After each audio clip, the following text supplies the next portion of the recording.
వినిపించు ఈ పాటని ఎక్కడో దూరానున్నా చుక్కలే విన్నా గాని కదిలించలేదా కాస్త కూడా నీ మనసుని పరదాలు దాటి ఒక్కసారి పలకరించవేమి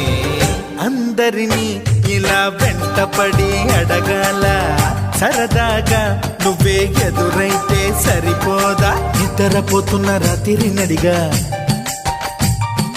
గుడికి చేరిన గువ్వల నడిగా